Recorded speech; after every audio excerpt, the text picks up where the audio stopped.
Welcome to food awesome. இன்றைக்கி நம்ம என்ன செய்ய போகிறோன்னா தக்காளி குருமா செய்ய போகிறோம். எங்கள் சேனலை மறக்காமல் சப்ஸ்கிரைப் பண்ணுங்கள். பக்கத்தில் இருக்க நோட்டிஃபிகேஷன் பெல்லையும் கிளிக் பண்ணிக்கோங்க. இப்போது கடாயில் 1 டேபிள் ஸ்பூன் எண்ணெய் ஊற்றிக்கலாம். எண்ணெய் நல்லா காய்ஞ்சதுக்கப்புறமா ஒரே ஒரு பிரியாணி இலை போட்டுக்கலாம். அதுக்கப்புறமா அரை டீஸ்பூன் சோம்பு போட்டுக்கலாம். நீங்கள் பொடியாகவும் சேர்த்துக்கலாம், இல்லை நீங்கள் இப்படி கூட நீங்கள் சேர்த்துக்கலாம்.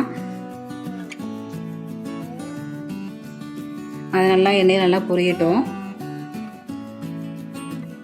பொரிஞ்சதுக்கப்புறமா ஒரே ஒரு வெங்காயம் நான் நறுக்கி போட்டிருக்கேன். நீங்கள் சின்ன வெங்காயம் சேர்த்துக்கிறதுனா ஒரு 10 வெங்காயம் சேர்த்துக்கிட்டா போதும். சின்ன வெங்காயத்தை நல்லா நைஸாக நறுக்கிடுங்க. அதே மாதிரி பெரிய வெங்காயம் எடுத்துக்கிட்டாலும் நல்லா நைஸாக நறுக்கிடுங்க. அதுக்கப்புறமா கொஞ்சமாக நம்ம கருவேப்பிலை சேர்த்துக்கலாம்.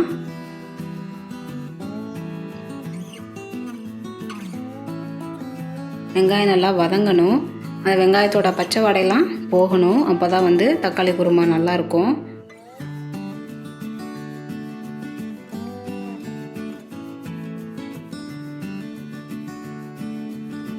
இப்போ நான் ஒரு வெங்காயம் எடுத்துக்கிட்டதுனால 2 தக்காளி நான் போட்டிருக்கேன்.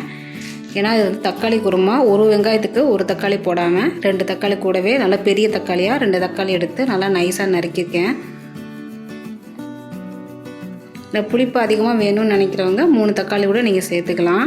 நான் வெங்காயம் மீடியம் சைஸு, தக்காளி 2ம் நல்லா பெரிய சைஸாக எடுத்து நான் கட் பண்ணி வச்சுருக்கேன்.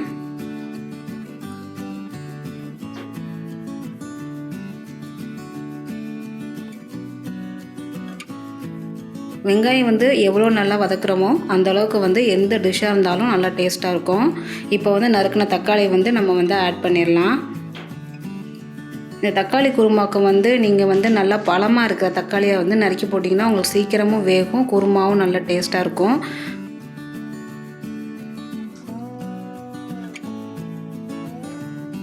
இந்த மாதிரி தக்காளி வெங்காயமும் நல்லா குழைய வேகணும். அப்போ தான் உங்களுக்கு ஒரு கெட்டித்தன்மை கிடைக்கும்.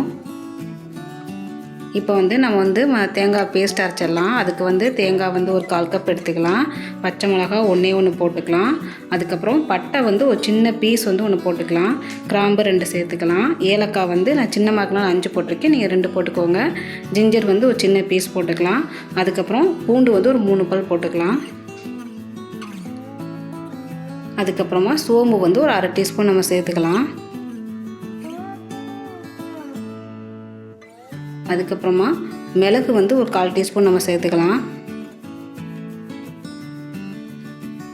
அதுக்கப்புறமா பொட்டுக்கல்ல 1 டேபிள் ஸ்பூன் நம்ம சேர்த்துக்கலாம்.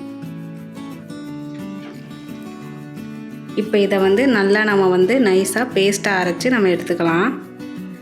இந்த மாதிரி நைஸாக நம்ம அரைச்சி நம்ம எடுத்து வச்சுக்கலாம். இப்போ தக்காளியும் வெங்காயமும் நல்லா குழைய வெந்துருச்சு. இப்போ நம்ம மஞ்சள்தூள் ஒரு அரை டீஸ்பூன் நம்ம போட்டுக்கலாம். அதுக்கப்புறமா தனி மிளகாத்தூள் அரை டீஸ்பூன் நம்ம சேர்த்துக்கலாம். அதுக்கப்புறமா தனியா பொடி 1 டீஸ்பூன் நம்ம சேர்த்துக்கலாம். இப்போ உப்பு 1 டீஸ்பூன் நான் போட்டிருக்கேன். உங்களுக்கு ஏற்ற மாதிரி நீங்கள் சேர்த்துக்கோங்க. இப்போ எல்லாத்தையும் நல்லா நம்ம வதக்கிடலாம். நம்ம இந்த மசாலா பொருட்கள்லாம் போட்டதுக்கப்புறமா நம்ம சிம்மில் வச்சே தான் நம்ம நல்லா வதக்கணும். ஏன்னா அந்த பச்சை வாடையெல்லாம் போகணும். அப்போ தான் உங்களுக்கு அந்த குருமாவில் அந்த பச்சை வாடை வராது. இந்த மாதிரி எண்ணெயில் நல்லா வதக்கி விட்ருங்க. இப்போ நம்ம அரைச்ச தேங்காய் பேஸ்ட்டை இதில் நம்ம ஊற்றிடலாம். இப்போ தண்ணி கொஞ்சமாக நம்ம அந்த ஜாரை கழுவி இதில் ஊற்றிடலாம். இப்போ நம்ம தேங்காய் ஊற்றும் போது நம்ம சிம்மில் வச்சு தான் ஊற்றணும்.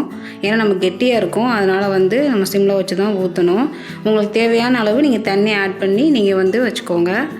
இல்லை ரொம்ப கெட்டியாக வேணுங்கிறவங்க கொஞ்சமாக தண்ணி ஆட் பண்ணால் போதும். தண்ணியாக வேணுங்கிறவங்க தண்ணி கூடவே நீங்கள் சேர்த்துக்கலாம்.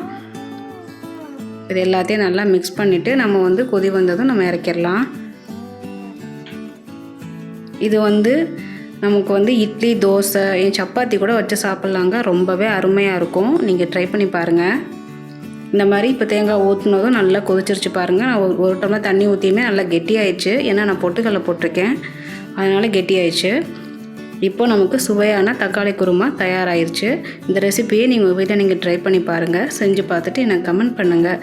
வீடியோ பிடிச்சிருந்ததுன்னா உங்கள் ஃப்ரெண்ட்ஸுக்கு ஷேர் பண்ணுங்கள், லைக் பண்ணுங்கள். நன்றி.